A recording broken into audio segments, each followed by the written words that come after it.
Om Sadashiva Samarambam Shankaracharya Madhyamam Asmadacharya Paryantam Vande Guru Param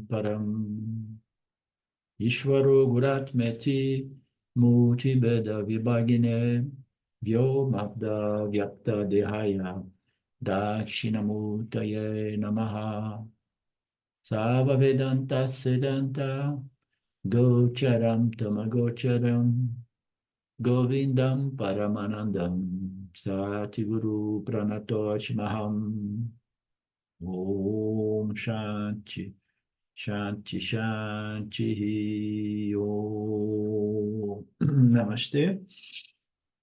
Welcome. Bhagavad Gita, page 16 at the very bottom there. He was doing an introduction about the topic of disciplines on the preparations for the actual meditation and the fruits of meditation, the nature of meditation, which is going to be the next topic. And among many things to be observed is don't overeat. Divide your stomach in 2 parts or 3 parts. Leave at least 1/3 empty. The idea is you should never feel too full or discomfort when you finish eating. Isn't it amazing? I mean, my entire life I had this experience of discomfort because I couldn't stop eating before it was too late. Why? I was always asking me why. Because I love food, you know? We love sensory pleasures to such an extent that we are willing to pay such a price because it is a fleeting moment of pleasure and then a long period of time in discomfort that many times was going to cost my night of sleep. I mean, how stupid could I be doing that again and again? You know, it's unbelievable. Those vasanas, they really they run on their own. They govern human beings to such an extent. So never overeat, never undereat. Okay, just moderation. Moderation is the key. If you cannot handle this simple thing, moderation and eating, you cannot really go into the spiritual path. So, yes and no, because I'm here to prove the opposite. I was struggling with that vasana. I used to play and joke that in my previous birth, I was born in Ethiopia. In Ethiopia, I experienced hunger for most of my life. And then I came back and I was born with this huge vasana to overeat since I was a little babe. You understand? So I used to play around this concept, which may not be too far from some truths, you know. But in spite of this vasana, this hardwired vasana, I entered the spiritual path and I somehow struggled, but I kept moving, you know. So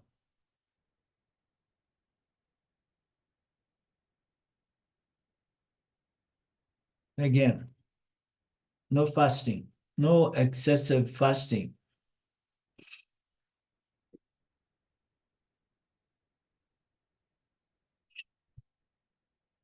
What about sleep? Because I don't know if we already spoke about moderation in speech. Right? I think we did. And we're going to see that we need to be moderate with speech, eating, and talking, doing, and sleeping. Some people who are more rajasic, they can't find moderation in respect to doing, because they are compelled to always stay busy, doing something. The one who is more tamasic is going to have trouble to find moderation with staying bed sleeping and sleeping and napping and trying to go back to sleep. So one who sleeps too much also cannot succeed in meditation. Yeah, that can be said.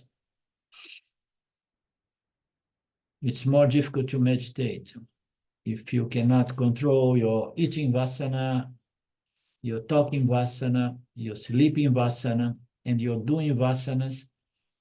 So it's more difficult to meditate. That's why Karma Yoga is a wonderful way to go.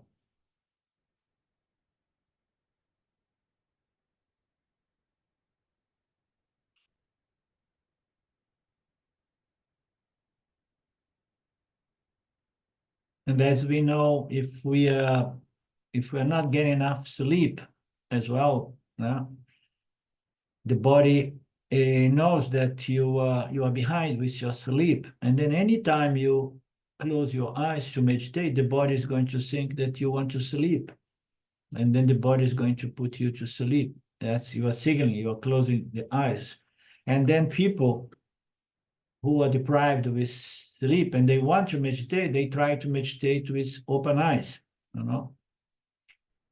I tried to do that as well, exhausted, but I couldn't accept falling asleep during meditation. Then I used to open my eyes and sometimes stand up.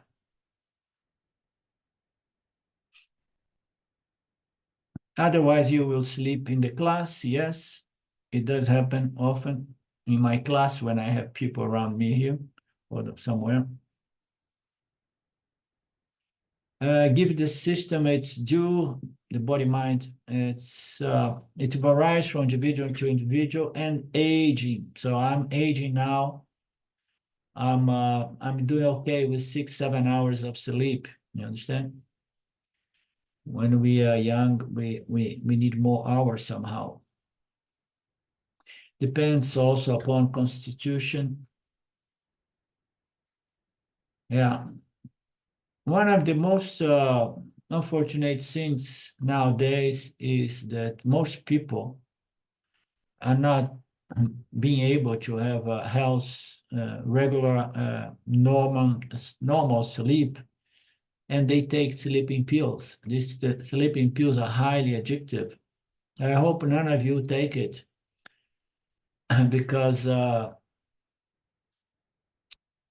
it does something to the brain, and it seems to have a clear connection there.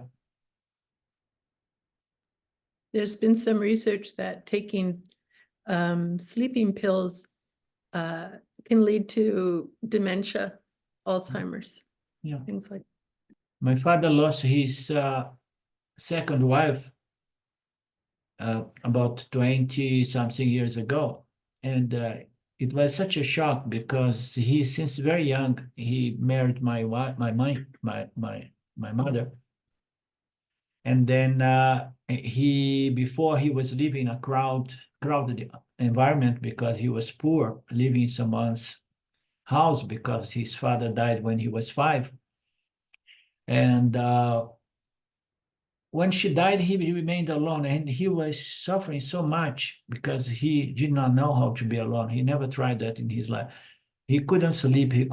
Finally enough, he gave in to these sleeping pills. And he's hooked with it for more than 20 years, and he takes very, very high dose. And his brain is he's doing all right, but his mind is no memory, forgets everything, and so on. And one doctor tried to get him off these drugs, but he failed. And he said, does not do anything, I mean, he's still here, okay. But anyhow, moderation in recreation, this is also important. If we want to go into meditation, we need to watch out for recreation as well. Entertainment is good. But now we seem to be in the age of recreation. And you have all these productions of series and movies, and the movies are the most dangerous because once you get one of those series, normal the series that goes into one, season 2, season 3, and they catch you somehow, your attention. They are someone who can create a lot of trouble. I remember in the early days when Netflix became popular. I was living in the USA. I introduced my best friend in Olympia, Washington, to Netflix, and then him and his wife, they learned because they were behind with technology and using these things. I helped them to hook up to the TV, and then, bah. So it was a huge problem. They became so addicted that they were just not doing other things. They were sometimes going overnight to watching series. Unbelievable, total addiction. There are so many distractions in the world nowadays. Dhyana yoga becomes the destroyer of sorrow for one who is moderating eating and recreation as well, who is moderating sleeping and waking and doings, and who is moderate in doing things, engage in actions. Thank you. Yeah, moderation. How to attain moderation? Meditation is only possible if everything is purified to the extent that, we have a balanced health personality. Otherwise, we're going to have some of these vasanas preventing us from growing spiritually or meditating and so on. Moderation in rest or recreation, entertainment. So a little bit of entertainment is okay, but moderation. You should never stop washing the dishes and the pots because you got caught up with TV series. You should never give up cooking a good meal just because you are caught up with a very nice Netflix series, and then you go to the cook's jars and so on. Human mind requires some entertainment. You can concentrate on anything. It's impossible to keep the mind concentrate on one single thing all the time. Sooner or later, we need to diverse our attention to something else. Unless you are prepared for it, generally the mind after half a reading, you need something. We can observe the children. The children's mind requires divergence. And the Shastras say that this is okay. We should be prepared to have some entertainment, something to engage. It could be something to eat, like pickles, that is eating with the curd and the rice, or curd rice, or music, some books, some entertainment. The digital entertainments, they are prisons. They are catching everybody, capturing everybody. Very dangerous.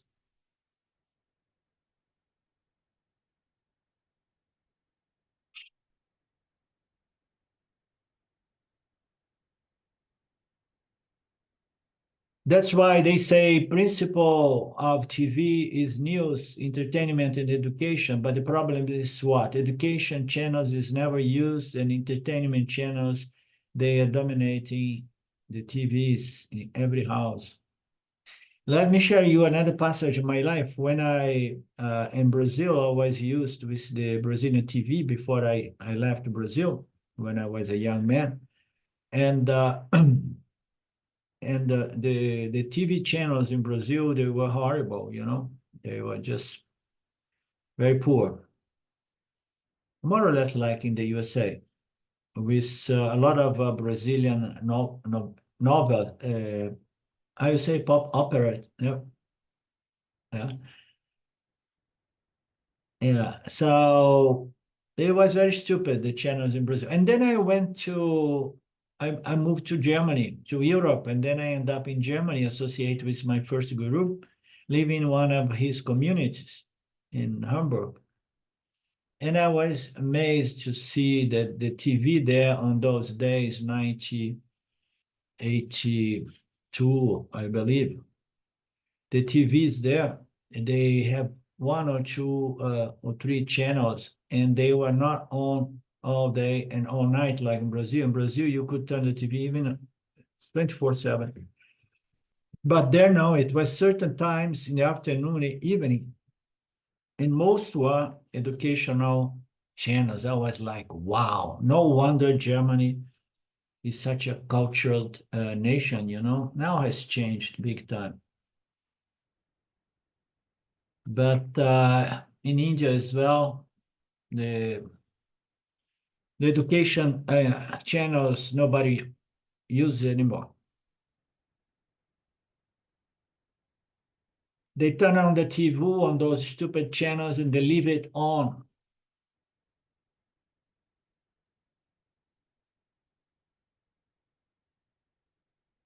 I could never understand why my best friend in Olympia, Washington, he always had in his house, it was a simple house, but a huge TV, with a sound system and so on.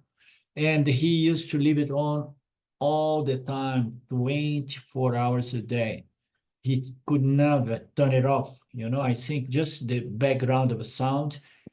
And then in the night to sleep, they used to cut the sound, the audio, but leave the image change and unbelievable. I used to say so. I mean, the TV is going to lose some life span there, because it's going to give problems. You're not allowing it to rest, but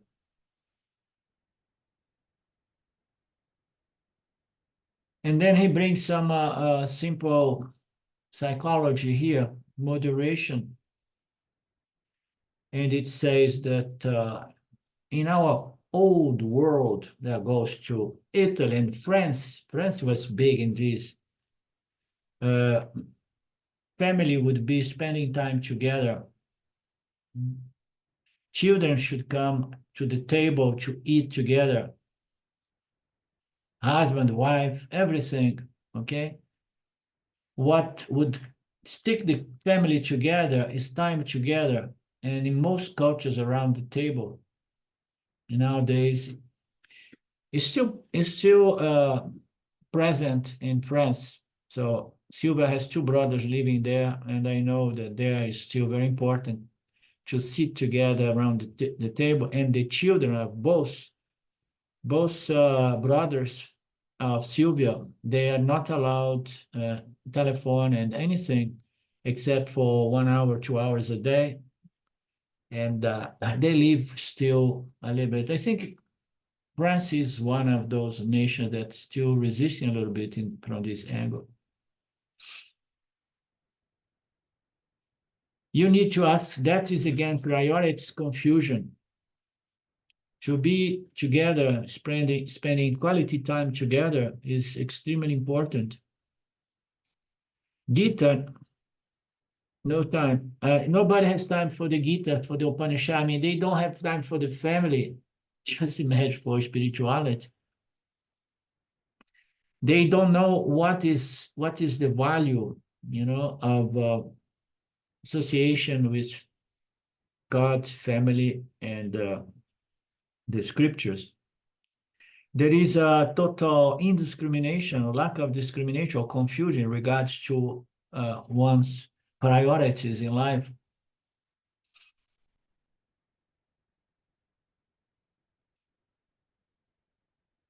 Unfortunately, we're living through Kali Yuga, right?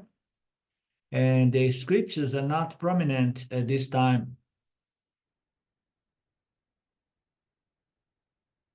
Everywhere and in every corner of the planet, the emphasis is go, go, go, make money and consume more and more things, because we live in a planet with infinite resource, as if, you know.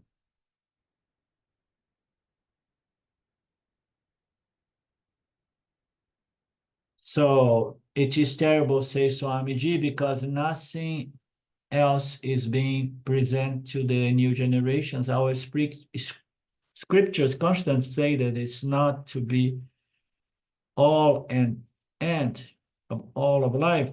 And warning comes on and off. To get that warning, you should have some time to listen to those warnings.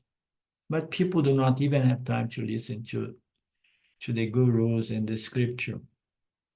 Therefore, Krishna says, always dedicate some time for satsanga. There is always some guru you could meet.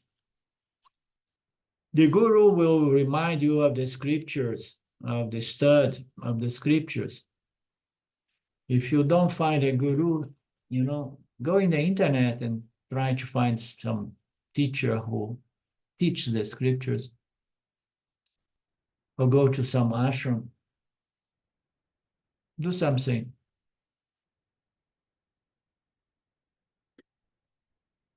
Therefore, Krishna says, the one who is moderating actions, not only sleep, walking, but also dreaming also, but sleeping and actions.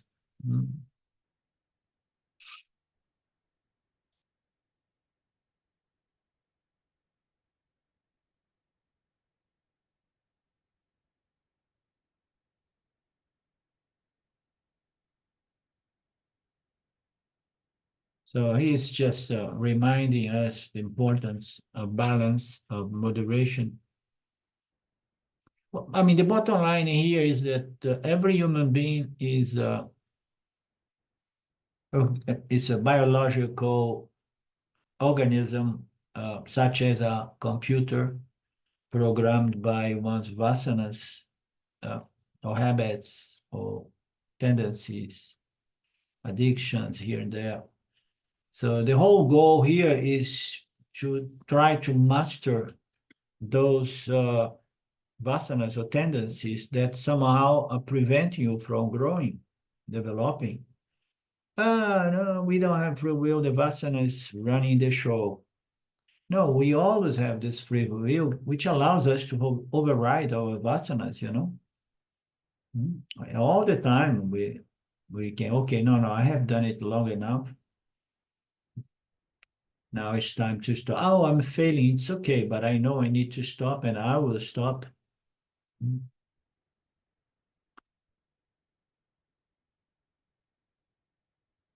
Meditation, once we are prepared, once Karma Yoga has helped us to develop certain basic qualifications, only then we can enter the process of meditation, which is the next stop, the nature of meditation, the fruits of meditation. And then meditation will produce a certain peace, will destroy sorrow and suffering, but only if the person is disciplined or a person of moderation, which is the same thing. For the other people, meditation will create great what? Frustration. Because you try, and you can't, because you are not prepared for meditation. No? Again, we are looking into the teachings of this chapter 6, in which Krishna presents the Bahiranga sadhanas, the Antaranga sadhanas. So the general preparations, disciplinas, observed about like Karma Yoga does, is said to be Bahiranga, Antaranga. And Antaranga means specific, no, Bahiranga. And Antaranga means specific disciplines to be observed right before you enter your meditation. We have seen all of those small details. Sit like this and control your cushion and all those things. Not much noise around. After having dealt with all of this, now it's time we talk about the nature of meditation and the fruits of meditation. That's good. In teaching with this process, with this topic, the teacher here is closely following the system presented by Ashtanga Yoga. Now, and then here he is going to say that the Ashtanga Yoga is wonderful. It's a beautiful system for the practice of meditation and for the integration of one's personality. Now, the integration of one's personality is something that Swami Paramarthananda presents here and there, that I did appreciate very much this concept. And we know, we have been looking into this, what it is, the integration as a fruit of practicing meditation. And then he says, Patanjali is great, is wonderful. There is two aspects to Patanjali yoga system. One is practice of meditation, the other is the philosophy, the theory. The theoretical part is the philosophy. Indeed, the philosophy part is not accepted by Vedanta. The yoga part, the yoga darshana, which is the vision, the philosophy, is rejected by the tradition because it is against the Vedic systems and teachings. Vyasacharya, in his Brahma Sutra, specifically mentions yoga philosophy, that yoga is not accepted to Vedanta. The reason is it is not in keeping with the Vedic system. He's still not saying why it's not in keeping with the Vedic system. Even though philosophical part is rejected, the practical part is accepted, and not only is taken by Vedanta and integrated in the teachings of Gita, of Bhagavad Gita. Yeah? Therefore, in the Gita, the practice of meditation is acceptable and borrowed in our traditional works. In our Puranas, like Bhagavatam, Vyasacharya has borrowed the Patanjali system from Patanjali, the yoga practice, and the Gita as well. Vyasacharya, who is the author of the Gita, will have doubt. Krishna taught to Arjuna, but remember, compelled by Vyasacharya. So it doesn't matter who is the teacher there, Gita or Vyasacharya. Maybe it was Gita. Vyasacharya just compiled the teachings, in the Gita, which is something that happened within the Mahabharata. And therefore, Vyasacharya, the author of the Gita, the compiler of the Gita, borrows the yoga methods of meditation in the 6th chapter of the Gita. Since it is heavily borrowed in our tradition, and since it's very, very useful, it's not heavily borrowed because the chapter 6, it's mostly about Nididhyasana, and then we're going to see it. And it's presenting now this preliminary stage, such as the general observation and discipline, to keep your mind not much disturbed, which is what a Kama Yoga does. And then it talks very briefly about the specific preparations before you sit to meditate. And now it talks a little bit about the nature of meditation and the fruits of meditation. But if you look into the Ashtanga Yoga scriptures, it's huge, it's huge about do this, don't do that, do this, don't do that. And but anyhow, since it was borrowed, I will briefly talk, but it was borrowed in our tradition, but it's not much presented here. But Swamiji, he's going to briefly talk about this system of a meditation for the benefit of us Vedantins. It's known as Ashtanga Yoga meditation in 8 steps. Anga means limb or steps.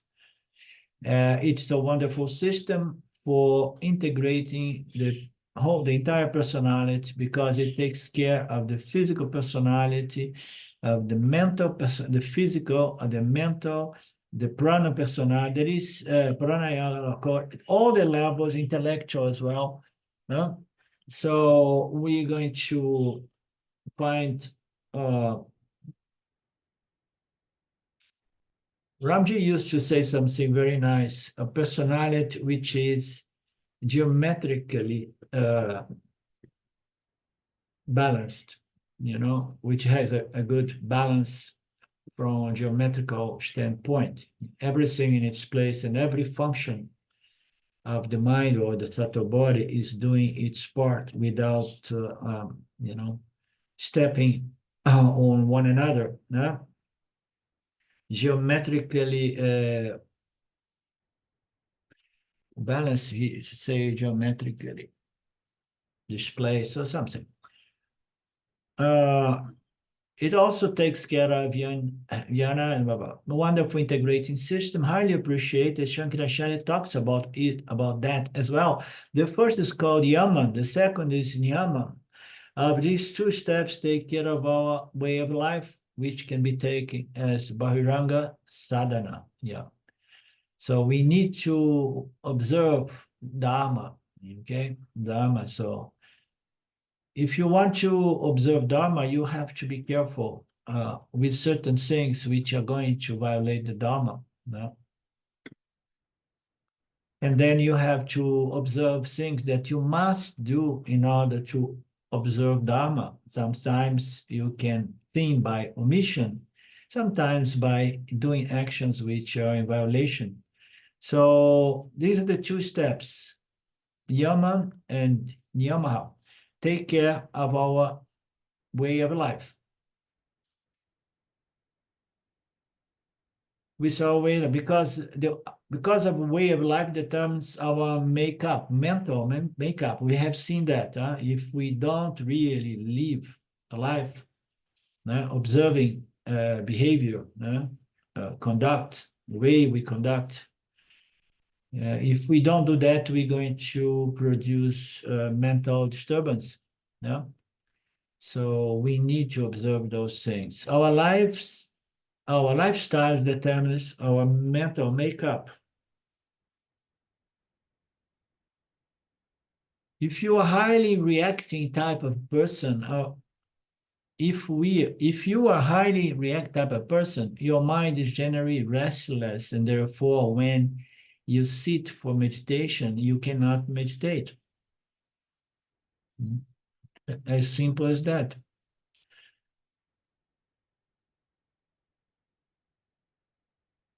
And then how to deal with it? Very, very difficult. Now, the first impulse is I want to walk away from life. Because every time I'm interacting with life, especially when there is a little bit more stress, I'm overreacting. When I'm overreacting, a lot of problems, conflicts are going to come into place because I'm overreacting. I'm feeling bad about myself. I'm provoking a reaction from other people, other circumstances against me, and then I'm caught up in this karmic cycle. So if I'm a type of overreactive person, the first tendency is to withdraw from the world, because I don't want to have to deal with those things again. But that does not help as well. So, and then it's not easy. It's not easy. A little bit of my story. I went through all of that frustration and, oh my God, when I'm going to get better? But I never give up.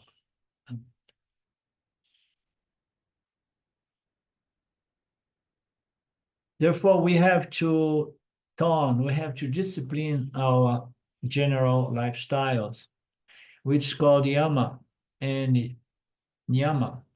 Yama emphasizes things that we need to avoid on a day-to-day life to enjoy a calm mind. I mean, to be a human being is really, it's really quite something, and navigate through all of these difficulties, these fundamental bits and pieces of ignorance that somehow are disturbing our mind so often. It's almost a miracle to come on the other side of all of this.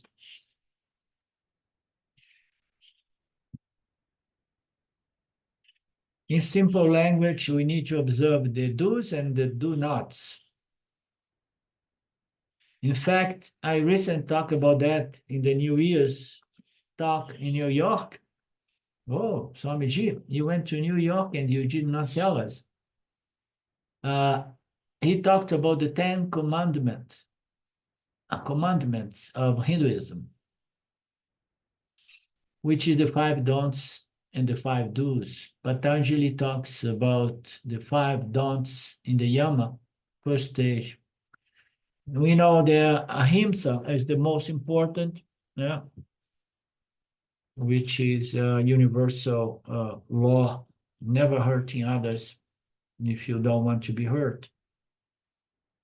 Among other things, ahimsa means avoiding hurting others, injuring others. Non-violence, so the first one is giving up violence, physical, verbal, and mental. And how I'm going to do that when I'm interacting with the world, and this interaction is somehow bringing about my inner stress, and my inner stress is bringing the outer stress. And when I see I'm verbally insulting someone, you understand? And even worse is when I physically I do hurt someone, but just mentally or verbally, it's already caused huge problems.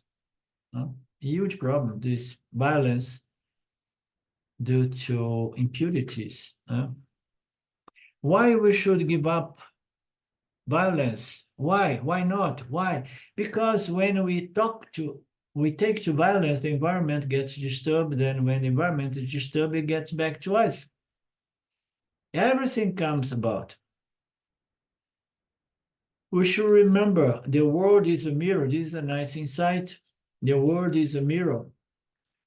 You smile at the world, and the world is going to smile back to you. But if you spit in the world is going to spit back to you.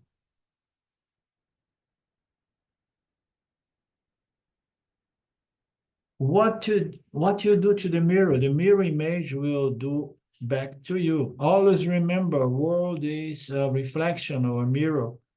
Whatever you do to the world is going to get back to you. Not necessarily in a visible manner, but at least on an invisible manner. Therefore, if I do violence, even if it's only mentally, I say, oh, well, but I did not say anything. Good. You stopped. You prevent your tongue from just spit it out. But still, you did the mental violence, and then you're going to have some mental disturbance. It's invisible. Nobody is aware, but you already paying the price of that mental violence. Oh, this person. I will always be the victim of my own violence. Appreciating the principle, it said, give up violence, physical, verbal, and even mental.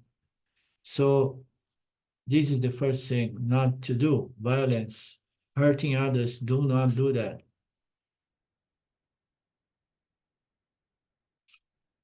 And at this point, we have to remember that the human jiva is moved by this cosmic ignorance in respect to God within its own relationship with God and the creation. It's very difficult to go through this process in which I give up certain negative patterns, such as verbal or mental violence, or bad humor, or bad attitudes, and so on. It's very difficult. I give up all of that. Don't do this thing. If I do not properly and profoundly understand the Mithya system and my relationship with the Creator, its laws and principles, and the fact that if I don't get myself aligned, conform to Ishwara's laws and principles, I'm going to be suffering all the time. Because when we read this kind of hints given by the Ashtanga Yoga, it's present in all religious structures, the commandments, the do's and do nots. But people, most of the time, they are not aware of their own system, vasanas, words, thoughts, words, actions, which are going to create more vasanas. Or if you start growing, you begin offsetting some vasanas and developing better vasanas. So unless you have very clear this relationship with the Lord and the way you are just moved by your vasanas, but you have the free will which arise that allows you to override some vasanas, creating better vasanas. It's very difficult to with willpower alone to overcome this ignorance. That's my point. When I met Vedanta, I was like, wow, now I can see why it is so profoundly efficacious, because it gives you the entire picture, which is going to provide you with the logic that's going to sustain or support your willpower. As I often say in my Portuguese class, you need to have this alliance, willpower and knowledge, and the initial knowledge is the Ishwara system of knowledge, or Mitya knowledge, as sometimes I say. So otherwise, we are left to our willpower, and it's difficult, and we fail so often without understood the rationale, the technology, the system, and the price we have been paying to allow this ignorance to run and govern our lives. Unless we have the whole picture, it's very difficult to win this battle against this ignorance that compels us to violate Dharma.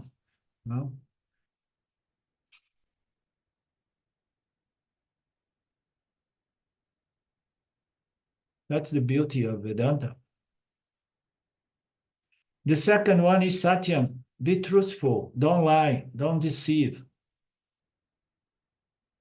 Now, do things such as, those things you will appreciate being done to you and not otherwise. Give up being fake and false, telling lies or half lies on the thought level and in the verbal level.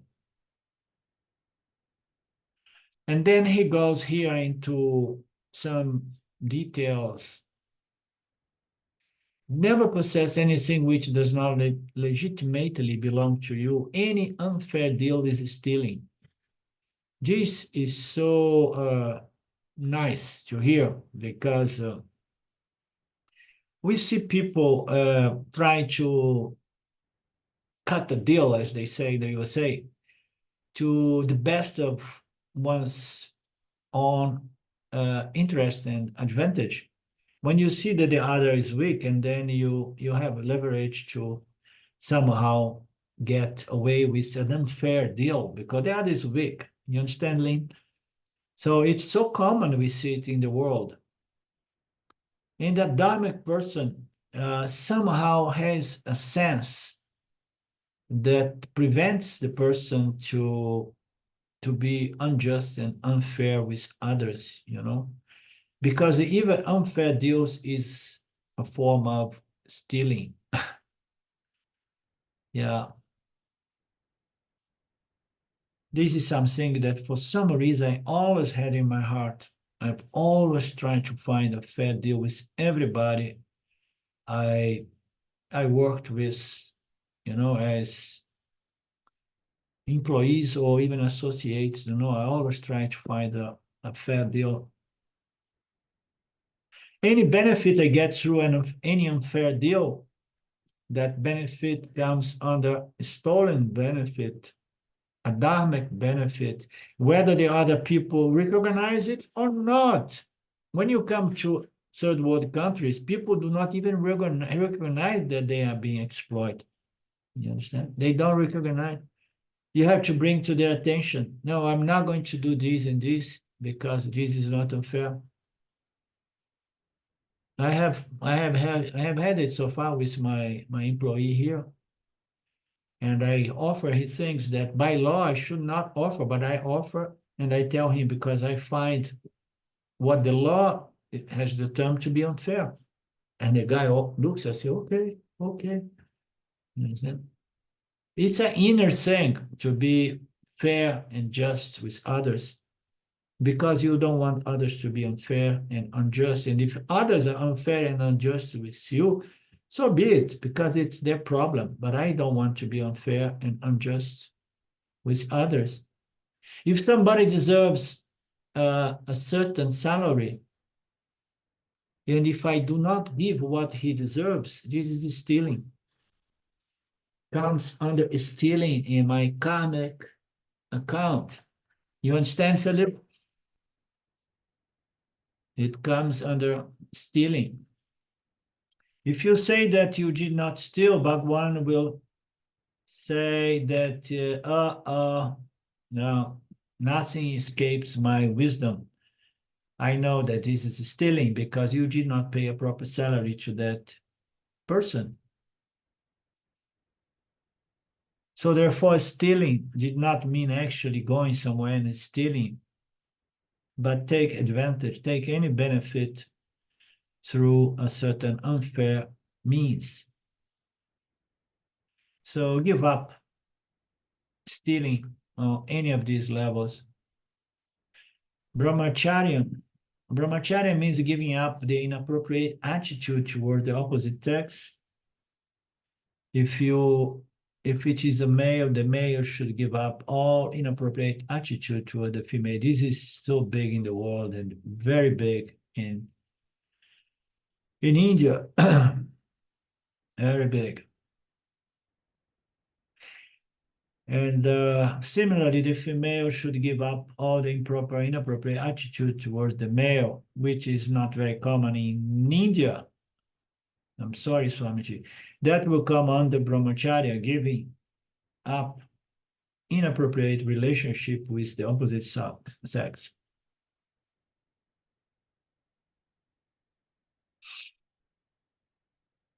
Another one is the tendency people have in possessing too much. It is greed, ambition, greed. And he wants keep. I don't give unless I'm forced to give. That's the thing with Vedanta having destroyed my career as a guru, because as you know, I don't charge anything. And it's very difficult to find people with the attitude of giving something back. Not the people who I know for sure that they don't have means to do it. But most people have the means to do a little bit, but they say, I can get away with not giving anything back to the guru. Very common in Brazil.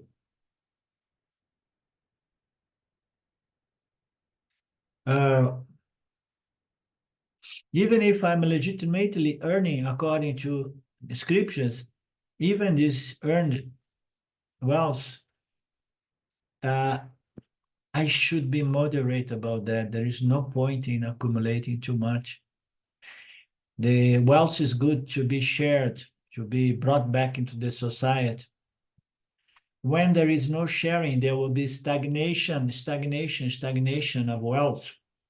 The wealth should be circulating. Water, when it stagnates, it's a problem.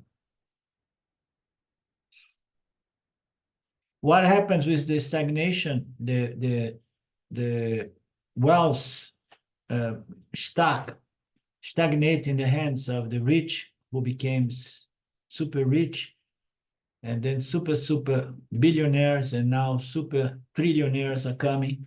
So what happens? So the money is going from the poor middle class to the super rich. And then you have a society in which the rich is so rich and the poor is so poor. The poor has nothing left to lose. And then it's going to turn against the rich. It's unavoidable. Why here in Brazil you have to find a place to live? It's very rare to find a place to live with a sense of security because there is so much imbalance in wealth distribution, you know? The rich, the corrupt rich, the corrupt politicians, they are so rich, they steal so much that nobody's rich after all.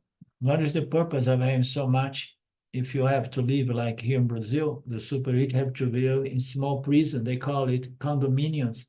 And then they have some store, then school inside because the children can be kidnapped if they go out. You understand?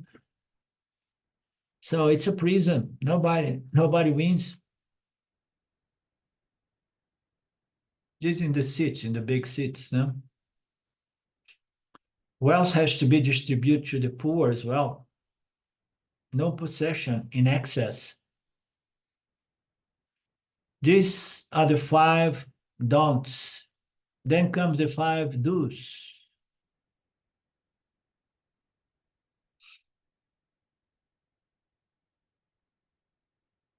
Purity, within and without, internal, external. Purity is called saucham. Be pure. Means contentment, santosha, contentment with whatsoever I have, I earned. Never compare what I have with what others have.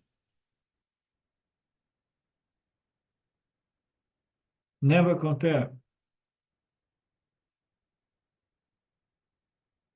Envy, comparing, big problem. Nobody's satisfied usually, unless you have this spiritual wisdom. People always find someone above to be envy towards. And then you need also to do tapas, austerity, disciplining your life, by living a simple life, no pompous living, no luxurious living. Simple life is much better than a luxurious life. Moderation. Ishvara Pranidhanam means surrender to the Lord. Know that the Lord always provides. Surrender to the Lord means surrender to the laws of karma. Lord means the laws of karma in this context, which keeps the universal harmony, not only physical orderliness, there is also moral order. And according to the universal physical moral law and order, which is Bhagwan's, whatever we experience in life is what we legitimately deserve. It's a meritocracy. Every experience that I go through, right from the happiest moment to the most torturing ones, like having a lot of pain with a terminal cancer, this is the worst you can imagine. From the happiest experience to the unhappiest experience, everything happens according to the moral order of the Lord. And surrendering to the Lord is accepting the law of karma, cause and effect. And what do you mean by acceptance? No. I do not resist any experience. I do not criticize. I do not complain to others, much less to Ishvara. I don't never complain and criticize Ishvara. I accept whatsoever I receive. There's what? There's prasada. The will of God. We can try to improve the future because future has not yet come, but whatever has already come is Ishvara's will. It is prasada. It must be taken as prasada. Accepting Shwara is accepting its laws and causality being the most fundamental from the jiva, human jiva perspective. Accepting everything.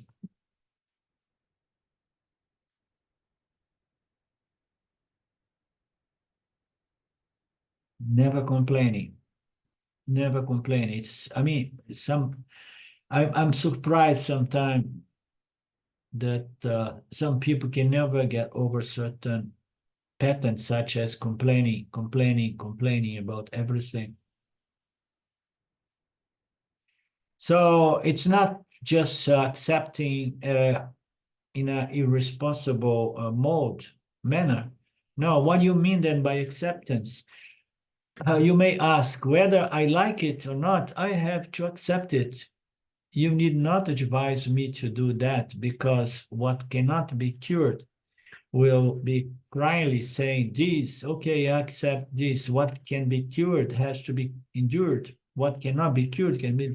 Therefore, why do you ask me to accept? Because I have no other choice. So he's just presenting an objection to what he has just said. What do you mean by acceptance? It's coming, and it's going to be painful. And I have no choice. I cannot send it back. What do you mean by acceptance? I must accept. I'm forced to accept. What to do? If you say by acceptance, we mean not allowing the experience to create bitterness in the mind. That's what it is, acceptancing. Accepting means saying, okay, Lord, so I take it as my parabada. It must serve certain purpose. If it's too painful, it means it is exhausting some papa, and allowing me the possibility to connect that with certain things I did in the past, learning some certain lessons, and never becoming bitter and angry and kicking and screaming. Accepting like that is not acceptance.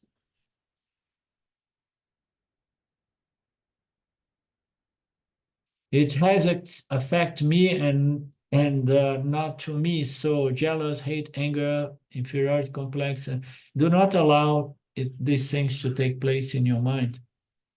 Not allowing that experience to generate these negative emotions is acceptance. Acceptance. How we can convey this to people? It's such a profound process of transformation, isn't it?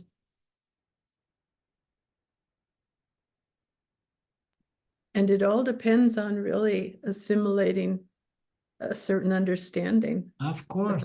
And the relationship. Yeah. Cheerful acceptance is indeed possible. It is painful, but I do not have complaints. If it is physically painful, yes, but don't add up a second layer of emotional pain on top of a physical pain. If it is emotional pain, such as I lost my child, okay, so don't add another layer of emotional pain by saying it should not have happened. It is unfair, it is unjust, or don't feel guilt for whatsoever. You could have done better in relationship to your child. Don't add more, because you may even suffering of psychological pain, but don't add anything more to that. Accept the physical, accept the psychological pain. Don't blame yourself, don't blame others, and much less Ishwara. Oh Lord, give me the strength to face all adversities. This is called Saranangati. Surrender to the Lord. This is the fifth thing to remember and to do all the time. Purity, contentment, austerity. Austerity is the ability to forbearance, to just take things, in a certain way. Well, austerity here was mostly presented with a preparation for that, because if you have things all the time living in an environment in which everything is according to your likes, and then when it's not, you're not going to be prepared. Therefore, it's better to create an environment that is simple, that feeds a little bit into your likes, but feeds into your do not likes as well, So that is living a simple life. No, I wish I could do this. I wish I could do that. I wish I could travel. I wish better car, better house. No, just take things as they are. And know that simple living makes one much stronger mentally, emotionally, and psychologically.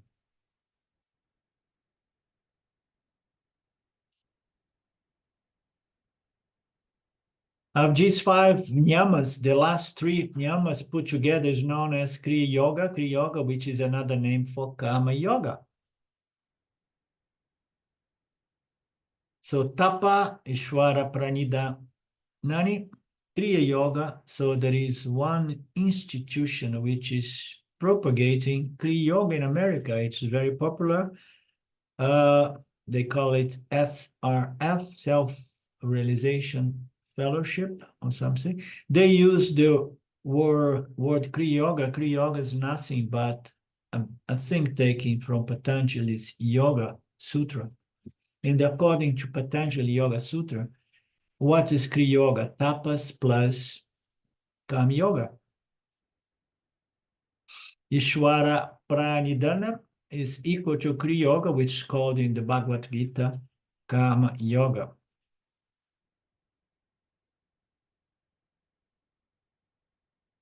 Okay.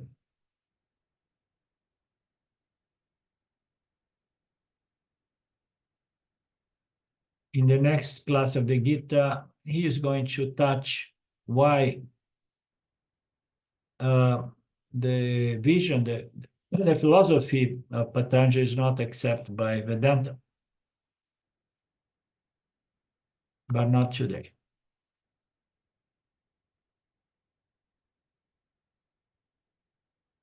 Om Purnamada Purnamidam Purnamudachyate Purnasya Purnamadaya Purnamevavashishyate Om Shanti Shanti Shanti Om. Namaste. We meet again this coming Monday with the Mandukya. And then on Tuesday, I have an appointment. And I would like to propose we do our Tuesday class on Wednesday. You can look your calendars and let me know as soon as convenient to you. Let me know if that would work or not. Okay?